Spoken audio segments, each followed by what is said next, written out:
सुहाना का आज का दिन ऑफिस में बहुत बिजी था। शाम हो चुकी थी और सुहाना को महसूस ही हुआ कि सुहाना लगभग पूरे दिन से ऑफिस में है।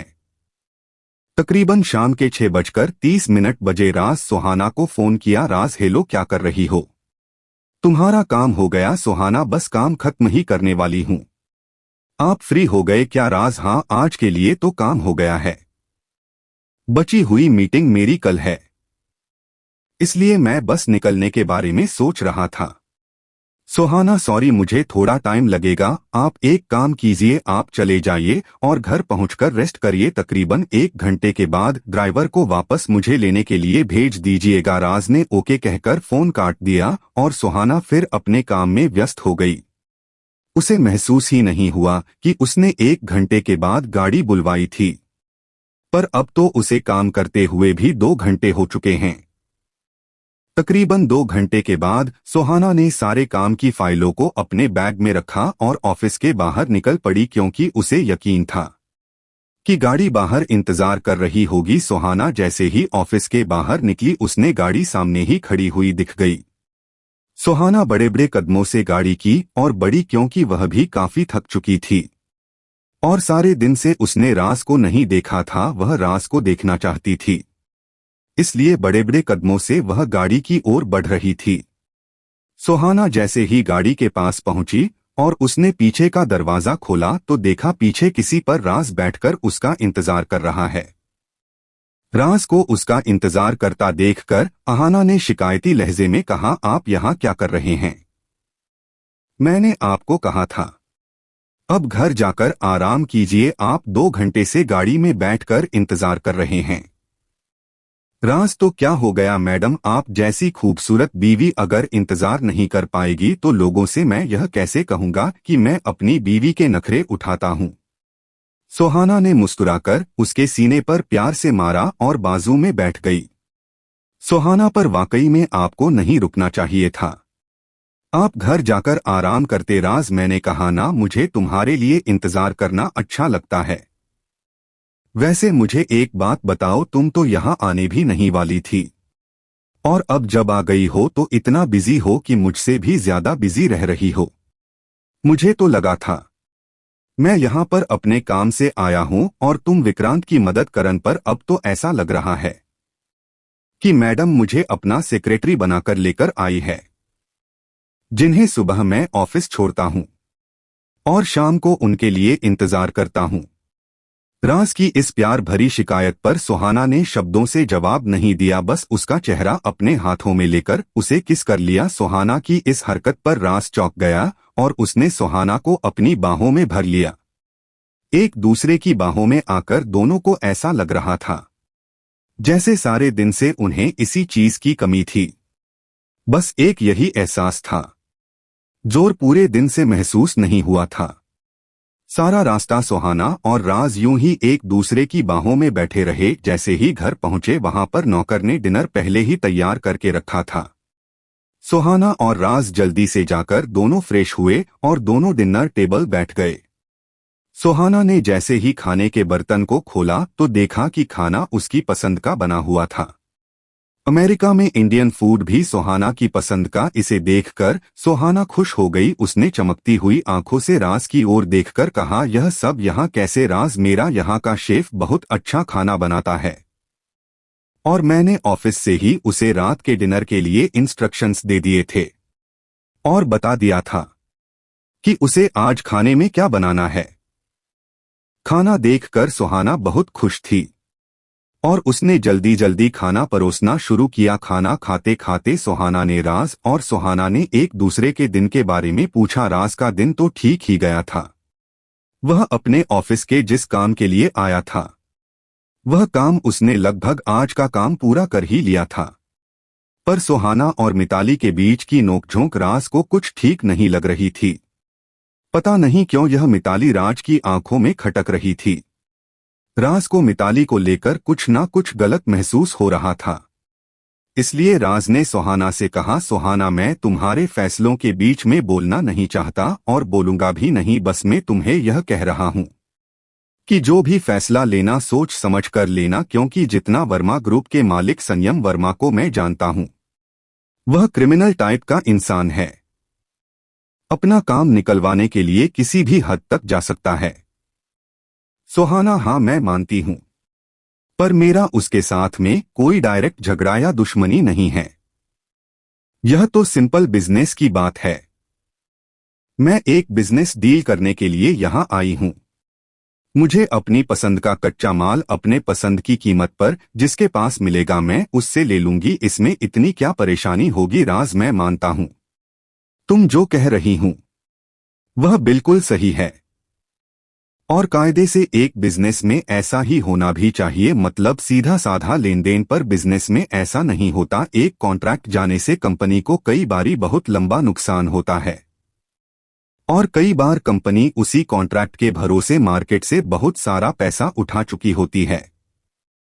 इसलिए कह रहा हूं, मैं तुम्हें डराना नहीं चाहता, पर फिर भी यही सलाह दूंगा कि फैसले थोड़ा सोच समझकर लेना। सुहाना ने राज के हाथ को पकड़ते हुए कहा: आप परेशान मत हो, मुझे कुछ नहीं होगा। वैसे भी कोई बहुत बड़ी कंपनी नहीं खरीदी जा रही है, छोटा सा कॉन्ट्रैक्ट है, जल्दी ही सारी चीजें अपने आप सेटल हो जाएंगे।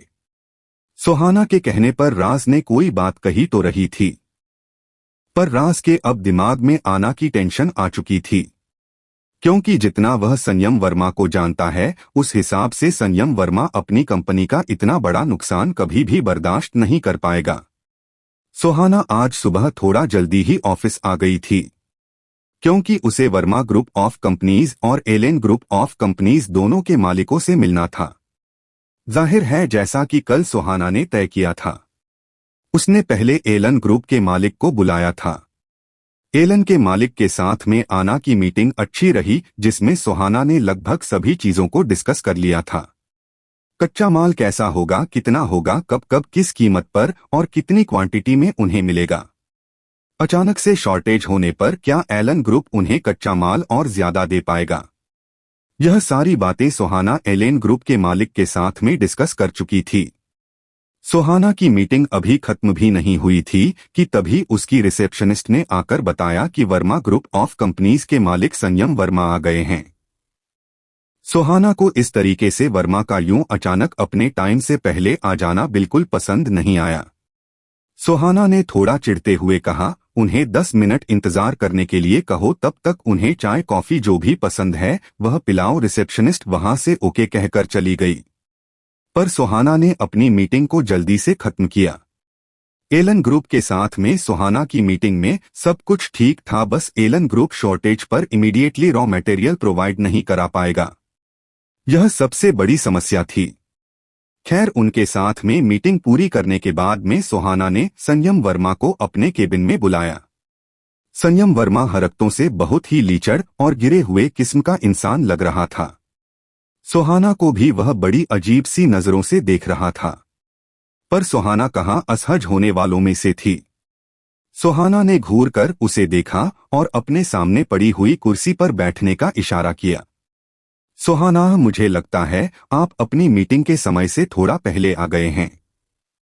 संयम वर्मा: हाँ, मुझे मीटिंग का समय तो पता था, और मुझे लगा आप भी ऑफिस में बैठकर क्या कर रही होंगी, फुर्सत ही बैठी होंगी, कोई फिल्मी मैगजीन या फिर मेकअप की वेबसाइट देख रही होगी। इससे तो अच्छा यही है कि मैं आकर यहाँ पर आपसे अपने काम की बात कर लूँ, और वैसे भी मैं किसी के लिए इंतजार नहीं करता। सुहाना, आपसे किसने कहा कि हर एक लड़की पूरा दिन बैठकर फिल्मी गॉसिप और मेकअप के बारे में सोचती है? संयम वर्मा: छोड़िए ना सुहाना जी, सच्चाई बखूबी आप भी जानती हैं और मैं भी, मुझे भी पता है औरतें आखिर पूरा दिन बैठकर करती क्या है। और मुझे एक बात समझ में नहीं आई, विक्रांत ने इस बार आपको क्यों भेजा है बिजनेस, और वह भी इतने बड़े बड़े बिजनेस के फैसले कब से लड़कियां और औरतें लेने लग गई? संयम वर्मा की बात से सुहाना अच्छे से समझ चुकी थी कि यह औरतों को कमतर समझने वाले इंसानों में से ही है। इसलिए सुहाना ने उसे गुस्सा होते हुए कहा: भाई बिजी थे इसलिए मैं आई हूं, और रही बात मेरे फैसले की तो मिस्टर वर्मा यकीन मानिए मेरे फैसले ना तो आपको पसंद आएंगे और ना ही समझ में आएंगे। वर्मा को सुहाना का इस तरीके से दो टूक जवाब देना पसंद नहीं आया था। उसने घूर कर सुहाना की ओर देखा और कहा, ठीक है, काम की बात करें, आप मुझे बताओ कॉन्ट्रैक्ट कब और कैसे साइन करना है।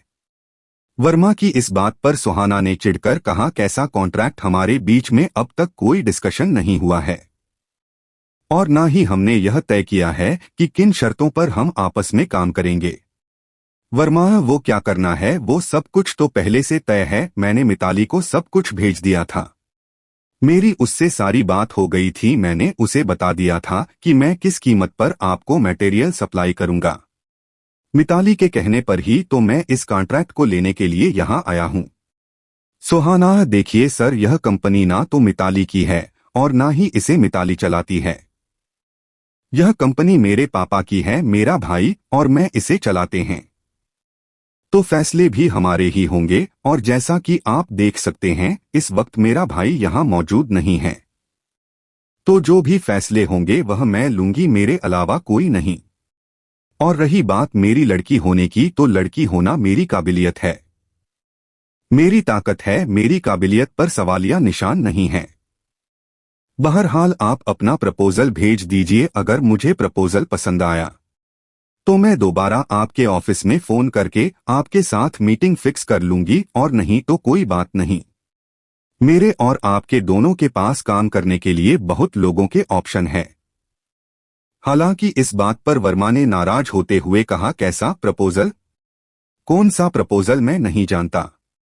मैंने आपके भरोसे पर बहुत सारा ऑर्डर पहले ही ले लिया है और बहुत सारे कच्चे माल के लिए पहले ही ऑर्डर देकर उसे मंगवा लिया है।